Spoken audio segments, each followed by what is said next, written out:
Rapid grass पर। शादियों में जाती है मम्मी, सुंदर सिल्क की साड़ी पहनती है, पर वहीं जनवरी में क्यों स्वेटर जैकेट हमें अच्छी लगती है। आखिर कहाँ से मिलते हमें ये फाइबर, सिल्क और वूल। आओ जाने इस चैप्टर में हम, प्यारे students be cool. Class 7 science chapter 3 fibre to fabric, रेशो से वस्त्र तक। आइए इस जर्नी में आगे बढ़ते हैं। क्लास 6 में हमने पढ़ा था कि कुछ फाइबर्स हमें प्लांट से मिलते हैं और वूल और सिल्क फाइबर एनिमल से मिलते हैं, यानी कुछ रेशे पौधों से मिलते हैं और ऊन और रेशम के रेशे हमें जंतुओं से प्राप्त होते हैं। जंतुओं से प्राप्त जो रेशे होते हैं उन्हें हम जांतव रेशे कहते हैं, एनिमल फाइबर्स कहते हैं इन्हें। ऊन के रेशे जो होते हैं वूल, ये हम शीप या याक, गोट, कैमल्स और भी बहुत से एनिमल्स हैं जिनसे हम वूल ऑब्टेन करते हैं। ऊन के रेशे हमें भेड़ या याक के बालों से प्राप्त होते हैं। और सिल्क के fibres cocoon of the silk moth, यानी रेशम कीट के कोकून से रेशम का फाइबर हमें प्राप्त होता है। ये हम क्लास 6 में पढ़ चुके हैं। पर इस चैप्टर में हम पढ़ेंगे कि शिप से हम कैसे वूल ऑब्टेन करते हैं, कैसे शिप की बॉडी से फाइबर मिलता है और कैसे सिल्क मोथ यानी रेशम कीट से हम सिल्क ऑब्टेन करते हैं। Animal fibres, wool and silk, जांतव रेशे, ऊन और रेशम। पहले हम ऊन, वूल समझेंगे। वूल हमें वूल यील्डिंग एनिमल से मिलेगी, जो कि हैं शीप, गॉट, याक, सम अदर एनिमल्स। भेड़, बकरी, याक और कुछ अन्य जंतुओं, इनसे हम ऊन प्राप्त करते हैं। ऊन उनके कौन से शरीर के हिस्से से मिलती है? उनके हेयर्स से, उनके बालों से ऊन हम प्राप्त करते हैं और उनका पूरा शरीर बालों से ढका होता है। बहुत मोटी परत होती है उनके शरीर के ऊपर इन बालों की। हेयर्स क्या करते हैं? ट्रैप कर लेते हैं एयर को। बालों के बीच में हवा आसानी से भर जाती है और एयर जो होती है, it is a bad conductor of heat, यानी कि ये हीट को वन एंड से दूसरे एंड तक नहीं जाने देती, पास नहीं होने देती। It is a poor conductor of heat, ऊष्मा की कुचालक है। इस तरह इनकी गर्मी इनके शरीर तक ही बनी रहेगी, बाहर नहीं जाएगी। बाल इन जंतुओं को गर्म रखते हैं। So here keep these animals warm. Activity 3.1, हम अपनी बॉडी पर आर्म्स या हेड के हेयर्स को फील करें, टच करें तो डिफरेंस फील करेंगे। कुछ हमें कोर्स और कुछ सॉफ्ट नजर आएंगे, कुछ मोटे बाल और कुछ मुलायम बाल होंगे। इसी तरह भेड़ की जो त्वचा होती है, शिप की जो लेयर होती है स्किन की, उस पर भी 2 टाइप्स के हेयर होते हैं, कॉर्स बीड हेयर और फाइन सॉफ्ट अंडर हेयर, यानी दाढ़ी के रूखे बाल जैसे और त्वचा के निकट बहुत ही मुलायम बाल। इन मुलायम बाल जो तंतु रूपी बाल होते हैं, इनसे ही रेशे प्रदान होते हैं, इनसे ही वूल फाइबर हम ऑब्टेन करते हैं। कुछ ऐसी ब्रीड होती है शिप्स की, कुछ ऐसी भेड़ की नस्लें हैं जिसमें केवल मुलायम बाल ही उगते हैं उनमें। तो उन जनकों को, उन पेरेंट्स शिप्स को हम सिलेक्ट करते हैं ताकि जो बेबी शिप्स हों वो ऐसे शिप्स को बेबी बर्थ दें जिनके सॉफ्ट हेयर ही हों। और ऐसी प्रोसेस जिसमें पेरेंट्स को सिलेक्ट किया जाए, the process of selecting parents for obtaining special characters in their offspring such as soft underhair in sheep, it is called selective breeding। यानी यह प्रक्रिया जिसमें जनक पेरेंट्स को सिलेक्ट किया जाए, चुना जाए ताकि उनकी नस्ल जो हो आगे उनमें विशेष गुण हो, इस प्रक्रिया को हम वर्णात्मक प्रजनन कहते हैं। This is called selective breeding. Select किया जाता है ब्रीड्स को। एनिमल्स दैट यील्ड वूल, हमें ऊन कौन से एनिमल्स देते हैं? शिप्स की तो ब्रीड्स हैं ही, काफी नस्लें हैं जो ऊन देती हैं भेड़ों की। हमें सिर्फ शिप के फ्लीस से ही वूल नहीं मिलती, और भी बहुत सारे एनिमल्स हैं जो वूल देते हैं, जैसे याक जो कि तिब्बत और लद्दाख में फाउंड होते हैं। अंगूरा वूल, अंगूरा गोट से हमें मिलती है। हिली रीजन्स में ये गोट होती है, जैसे जम्मू कश्मीर में। वूल हम गॉट हेयर से भी लेते हैं क्योंकि इनका कश्मीरी गॉट का जो फर होता है वो बहुत ही सॉफ्ट होता है और जब इनको वीवन बुना जाता है तो बहुत ही फाइन शॉल, जिसे पश्मीना शॉल्स कहते हैं, बहुत मुलायम, बहुत अच्छे से ये शॉल होते हैं। पश्मीना शॉल की तो अलग ही पहचान है, पूरे ही विश्व में ये बहुत ही इन्हें पसंद किया जाता है। फर जो होते हैं, कैमल्स के भी फर्स जो होते हैं, उनको भी वूल की तरह इस्तेमाल किया जाता है। लैमा, अल्पैकास, ये भी फाउंड होते हैं साउथ अमेरिका में, ये भी इनसे भी वूल मिलती है। तो वूल हमें, ऊन हमें कई एनिमल्स की कई प्रजातियों से मिल रही है। फ्रॉम फाइबर्स टू वूल, अब रेशो से ऊन तक। रेशे तो हमें जानवर से प्राप्त हो गए, अब उससे ऊन कैसे बनाएंगे? इसके लिए हमें उनके पहले हेयर कट करने पड़ेंगे, फिर प्रोसेस करना पड़ेगा। इस प्रोसेस को हम आगे समझेंगे। सबसे पहले भेड़ पालन और प्रजनन, यानी rearing and breeding of ship. अगर आप कभी हिल एरियाज में जाओ, जम्मू कश्मीर, हिमाचल प्रदेश, अरुणाचल प्रदेश, सिक्किम, तो आप देखेंगे वहाँ पर बड़े शेफर्ड्स होते हैं जो अपने हर्ड्स ऑफ शीप को लेकर जा रहे होते हैं। ऑन रोड वो शिप पास करती हैं, मतलब कि गडरिये अपनी भेड़ों को झुंड में चराने के लिए ले जाते हैं, क्योंकि भेड़ शाकाहारी होती हैं, सिर्फ घास और पत्तियां ही पसंद करती हैं, और भेड़ पालक उन्हें दालें, मक्का, ज्वार, खली ये सब भी खिलाते हैं। सर्दियों में तो भेड़ों को घर के अंदर ही रखते हैं और उन्हें पत्तियां, अनाज और सूखा चारा ही खिलाया जाता है। In winter they are kept indoors and fed on leaves, grain and dry fodder. Ships हमारी कंट्री में बहुत जगह रियर की जाती हैं, बहुत जगह पाली जाती हैं, जैसे आप टेबल में भी देख रहे हैं। नस्ल अलग अलग नेम है ब्रीड की, और कहाँ वो स्टेट में फाउंड हो रही है और किस चीज़ के लिए, क्वालिटी क्या है उसके वूल की, ये भी आप इस टेबल से समझ सकते हैं। जैसे लोही ब्रीड है, इसकी जो वूल होती है वो गुड क्वालिटी की होती है। जैसे राजस्थान और पंजाब में ये भेड़ मिलती है। रामपुर और बुशैर, नली, बखरवाल, मारवाड़ी, पाटनवाड़ी, ये सब ब्रीड्स हैं भेड़ों की, और किस लिए और कौन सी स्टेट में पाले जाते हैं इस टेबल में दिया हुआ है। कुछ ब्रीड्स होती हैं शिप की, उनकी बॉडी पर थिक कोट होता है हेयर का, जिससे कि गुड क्वालिटी मिलती है वूल की, लार्ज क्वांटिटी में, बहुत ज्यादा मात्रा में ऊन मिल जाती है। इसीलिए सिलेक्टिव ब्रीडिंग की जाती है, ताकि पेरेंट के जो अच्छे गुण हैं वो उसकी नस्लों में आगे प्रोजनी में आ सके। प्रोसेसिंग फाइबर्स इनटू वूल। वूल्स जो हम यूज करते हैं स्वेटर बुनने, शॉल बुनने के लिए, इसको एक लंबी प्रक्रिया से होकर हमारे पास आना होता है। कुछ स्टेप्स हैं, कुछ चरण है इसमें। चरण 1, स्टेप 1 इज शेयरिंग, यानी ऊन की कटाई।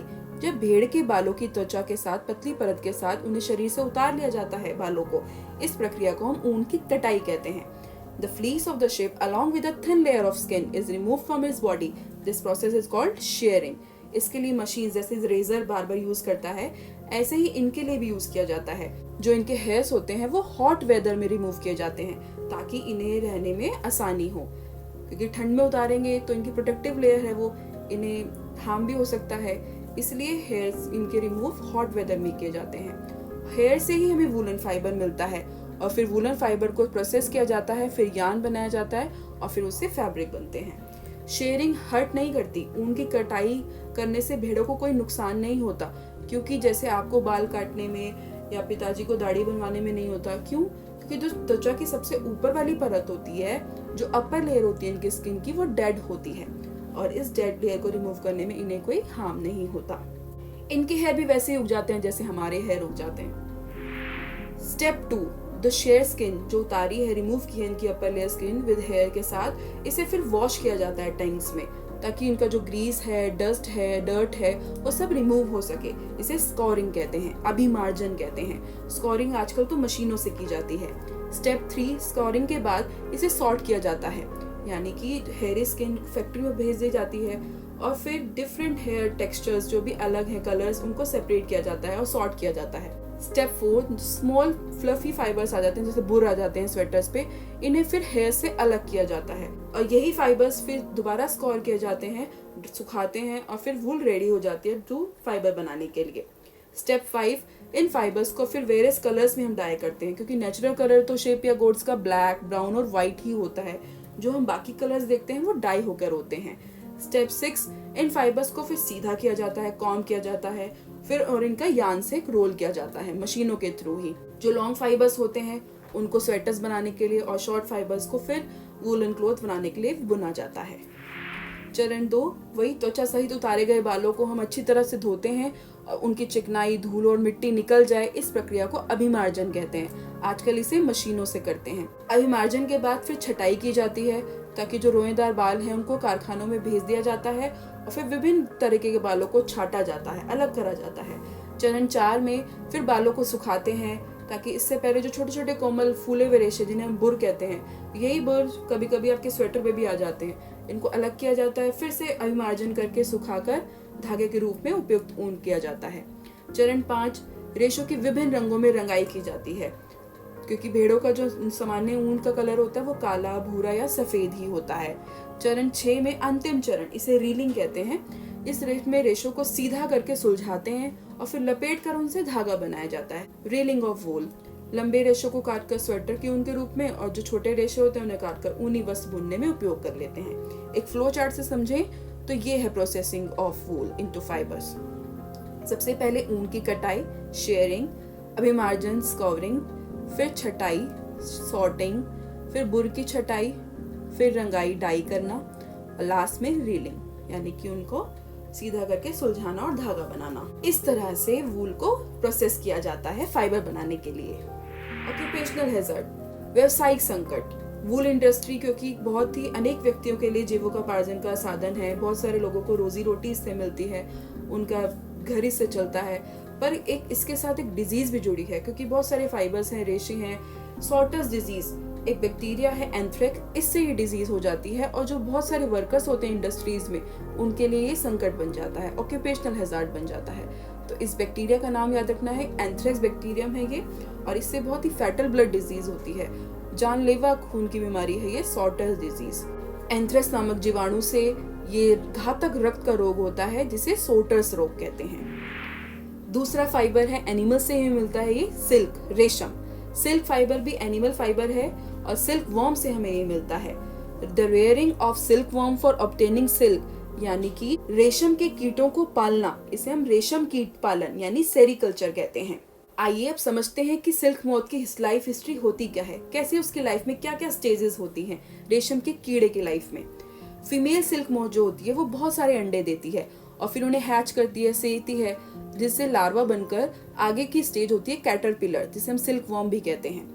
ये बड़े होते जाते हैं साइज में और कैटरपिलर जब नेक्स्ट स्टेज पे एंटर करते हैं जिसे हम प्यूपा, तो उससे पहले ये अपने चारों ओर एक नेट बना लेते हैं और उसी में अपना हेड स्विंग करते रहते हैं साइड टू साइड, जैसे आप देख रहे हैं एक 8 की शेप में अपना हेड स्विंग करते चले जाते हैं और एक जाल सा बुन लेते हैं। इस स्टेज के दौरान कैटरपिलर एक फाइबर जो कि प्रोटीन से मेडअप है वो एयर के कांटेक्ट में आने पर हार्ड हो जाता है और उसी से सिल्क फाइबर हम बनाते हैं। जैसे ही कैटरपिलर अपने आप को पूरा कवर कर लेता है तो उसके चारों ओर एक सिल्क फाइबर आ जाता है और उसकी अगली स्टेज बनती है pupa. This covering is known as cocoon. इसी कवरिंग को कोकून कहते हैं। ये अपने चारों ओर बना लेता है और आगे की जो डेवलपमेंट है प्यूपा की वो इस कोकून के अंदर ही चलती रहती है। सिल्क फाइबर्स को सिल्क क्लॉथ वीव करने के लिए यूज करते हैं और आपको जानकर हैरानी होगी कि सिल्क का एक यान तागा इतना ही स्ट्रॉन्ग है जितना कि स्टील का एक थ्रेड है। रेशम कीट का जीवन चक्र। मादा रेशम कीट अंडे देती है, उनसे लार्वा निकलते हैं और फिर कैटरपिलर, इल्ली या फिर रेशम कीट जिन्हें हम कहते हैं, वो अपना आकार बढ़ाते रहते हैं। कैटरपिलर अपने जीवन की अगली अवस्था में प्रवेश करने के लिए तैयार हो जाता है, वो होती है प्यूपा। अब प्यूपा स्टेज के अंदर वो अपने इर्द गिर्द एक जाल बुन लेता है और यही जाल उसे अपने स्थान में बने रहने में सहायता करता है। 8 के आकार में अपना जाल बुनता चला जाता है, ये सिर की गति से सिर को हिलाता रहता है और कैटरपिलर पतले तार के रूप में प्रोटीन से बना ये पदार्थ स्रावित करता रहता है और जो कठोर होकर रेशम का रेशा बन जाता है। जल्द ही कैटरपिलर पूरी तरह से रेशम के रेशों से अपने आप को ढक लेता है और प्यूपा बन जाता है। यह आवरण यानी कि यह कवरिंग इसकी कहलाती है कोकून। और कीड़े का जो अगला विकास होगा शरीर का, प्यूपा का, वो कोकून के भीतर ही होगा।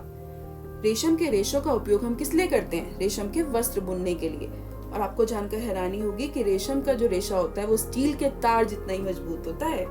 जो सिल्क का थ्रेड होता है वो cocoon of the silk moth से प्राप्त किया जाता है। रेशम का धागा रेशम कीट के कोकून से प्राप्त रेशों से तैयार होता है और रेशम कीट की अनेक किस्में हैं। There is variety of silk moth, क्योंकि हर एक वैरायटी अपने आप से अलग है, क्योंकि इनका टेक्सचर अलग है, कोर्स अलग है, कुछ स्मूथ है, कुछ शाइनी है, जैसे टसर सिल्क, मूगा सिल्क, कोसा सिल्क। ये बहुत सारे सिल्क की वेराइटीज ही हैं। जो मोस्ट कॉमन सिल्क मोथ है वो है शहतूत रेशम कीट, मलबरी सिल्क मोथ।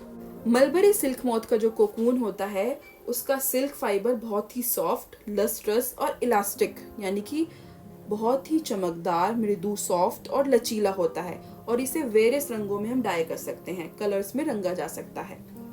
सेरीकल्चर यानी कि रेशम कीड़ों को पालना बहुत ही कॉमन व्यवसाय हो गया है भारत में। इंडिया तो बहुत लार्ज स्केल पे सिल्क की प्रोडक्शन करता है। आगे फ्रॉम कोकून टू सिल्क, कैसे हम कोकून से रेशम तक पहुंचेंगे। सिल्क को ऑब्टेन करने के लिए जो रेशम कीड़े होते हैं उन्हें पाला जाता है, उन्हें रियर किया जाता है और फिर उनके कोकून्स को इकट्ठा करके रेशम के फाइबर वहां से कलेक्ट करते हैं। रियरिंग सिल्क वर्म यानी कि रेशम के कीड़ों को पालना। इसके लिए क्या होता है, एक मादा जो सिल्क मॉथ होती है, फीमेल सिल्क मॉथ, वो लार्ज हंड्रेड्स की नंबर में एग्स देती है एक टाइम में। इन एग्स को फिर केयरफुली स्टोर करके, चाहे वो पेपर स्ट्रिप्स पे, क्लॉथ स्ट्रिप्स पे, और फिर सिल्क वर्म फार्मर्स को जो इन्हें पालते हैं अंदर hygienic conditions, suitable condition of temperature, humidity, इन्हें पाला जाता है। इन अंडों की सुरक्षा की जाती है। अंडों को एक उपयुक्त तापमान पर रखना होता है, क्योंकि इससे फिर अगली स्टेज लार्वा होती है। और जब ये करा जा रहा होता है, इसी दौरान शहतूत के जो पेड़ होते हैं, मलबरी ट्रीज होते हैं, उन पे नई लीव्स आ जाती हैं और यही लार्वा कैटरपिलर रेशम कीट कहलाते हैं। आप पिक्चर में देख रहे हैं a part female silk worm moth ने बहुत सारे अंडे दिए, बी पार्ट इतने तक लीव्स जो मलबरी ट्रीज की हैं वो तैयार हो गई, क्योंकि ये इनका खाना है। सी पार्ट लार्वा स्टेज पे कैटरपिलर जो होता है स्टेज पे, वो इन्हीं मलबरी लीव्स पे फीड किया जाता है, उन्हें ये खिलाया जाता है दिन रात, और ये अपना खा खा कर आकार साइज बड़ा कर लेते हैं। लार्वा को शहतूत की ताजी कटी पत्तियों के साथ बांस की स्वच्छ ट्रे में हम रख देते हैं। 25 से 30 दिनों के बाद कैटरपिलर खाना बंद कर देते हैं और कोकून बनाने के लिए वो बांस के बने छोटे छोटे कक्षाओं में चले जाते हैं। इसके लिए ट्रे में छोटी रह के डैंगे रख दी जाती हैं, जिससे उनका कोकून जुड़ जाए और कैटरपिलर और रेशम कीट कोकून बनाते हैं, जिसके भीतर ही प्यूपा विकसित होता है। तो इस तरह रियरिंग की गई, उनको पाला गया सिल्क वॉर्म्स को। नेक्स्ट है प्रोसेसिंग सिल्क। अब कैसे सिल्क हम निकालेंगे फाइबर्स रूप में। जो पाइल ऑफ कोकून होगा, रेशम फाइबर निकालने के लिए हमें कोकून की बड़ी ढेरी का इस्तेमाल करना होता है। Pile of cocoon is used for obtaining silk fibre, और इन कोकून्स को या तो सन के अंडर सुखाया जाता है, बॉयल किया जाता है, एक्सपोज टू स्टीम, बहुत ही उच्च टेम्परेचर दिया जाता है, और इनसे फिर गर्म होते होते इनके रेशे इनसे अलग हो जाते हैं।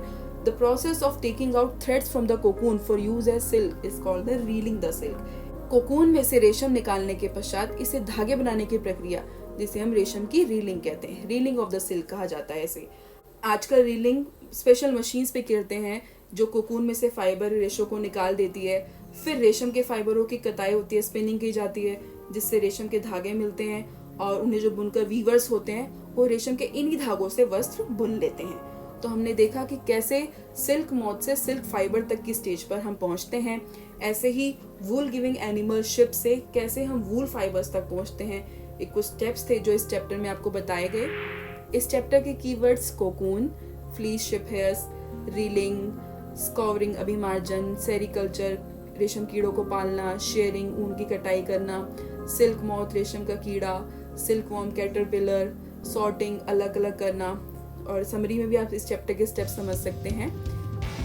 Thank you guys for watching our video. Please subscribe and comment and like also. मिलते हैं जल्दी नई वीडियो के साथ। तब तक stay safe, stay healthy and keep smiling.